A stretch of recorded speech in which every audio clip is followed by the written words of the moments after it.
Une rencontre entre deux magiciens, Zidane et Léo Messi. Retour sur la soirée de Ligue Europa avec un tifo génial pour les supporters toulousains et le discours sans filtre de Gattuso, ça vaut le coup d'œil.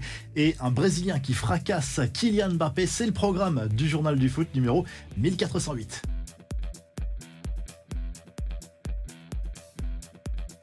Quand une légende rencontre une autre légende, c'est l'équipe entière Adidas qui a proposé cette rencontre entre Zinedine Zidane et Lionel Messi. Les deux hommes ont échangé lors d'un long entretien. Ils ont parlé de leur admiration commune, se sont rappelés également de quelques souvenirs par le passé. Ils auraient adoré jouer ensemble, c'est ce qu'ils se sont confiés. Ils se sont affrontés quelques fois sur la fin de carrière de Zizou avec le Real Madrid et sur le début de la carrière de l'Argentin. Ensuite, il y a eu la version Zidane, entraîneur contre Messi à l'apogée de sa carrière. Les meilleures images de la soirée européenne. Exploit de Toulouse contre Liverpool en Europa League.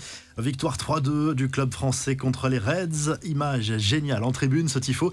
Très drôle des supporters toulousains pour illustrer ce match au coup d'envoi à l'effigie de Jean-Claude Duss et de sa célèbre réplique dans les bronzés fonds du ski. Sur un malentendu, ça peut passer. Et c'est passé pour les Toulousains.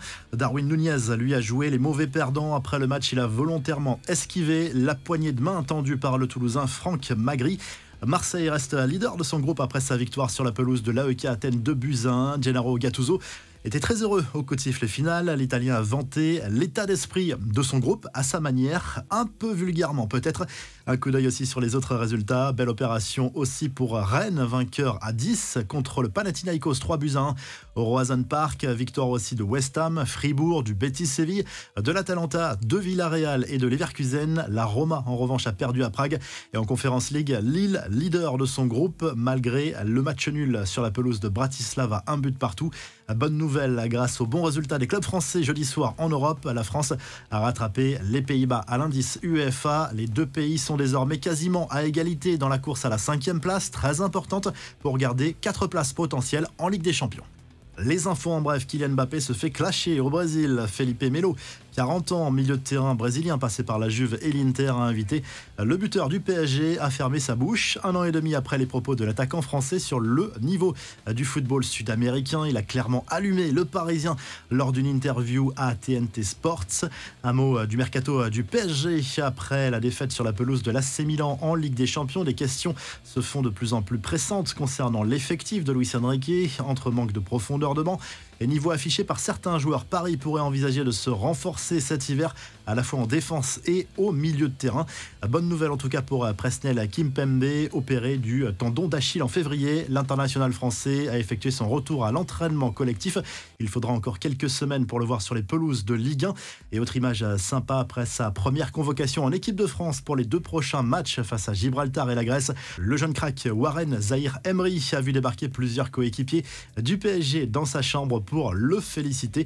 Le milieu de terrain est resté très humble comme à son habitude. On rappelle qu'il n'a que 17 ans. Enfin, le père de l'attaquant de Liverpool, Luis Diaz, est désormais libre. Il était retenu en otage par un groupe rebelle colombien depuis le 28 octobre dernier. Luis Manuel Diaz a atterri en hélicoptère dans le nord du pays où il a été remis au gouvernement colombien. La revue de presse en Angleterre, le Daily Express Sport revient sur la défaite de Liverpool sur la pelouse de Toulouse en Ligue Europa. Écrit au scandale sur l'arbitrage, notamment pour ce but refusé aux Reds dans les arrêts de jeu pour une main d'un joueur de Liverpool. Jürgen Klopp s'en est plaint également en conférence de presse. Ça s'est mieux passé pour Brighton, vainqueur sur la pelouse de l'Ajax Amsterdam dans le groupe de l'Olympique de Marseille. Du côté de l'Espagne, le journal Marca confirme la prolongation de contrat de Diego Simeone avec l'Atlético Madrid jusqu'en juin 2027, soit 3 saisons de plus pour le technicien argentin qui vient de signer son 8e contrat avec les Colchoneros. Valverde, lui, s'est engagé jusqu'en 2029 avec le Real Madrid. C'était prévu depuis quelques semaines déjà. Et du côté de l'Espagne toujours, mais côté catalan, le journal Sport se penche sur le dossier Vitor Roque, recruté par le Barça il y a quelques mois, mais laissé à disposition de l'Atlético Paranense, le club brésilien qui peut le garder pour le moment. Le club catalan voudrait le faire venir cet hiver, mais ça pourrait poser un problème au niveau de la masse salariale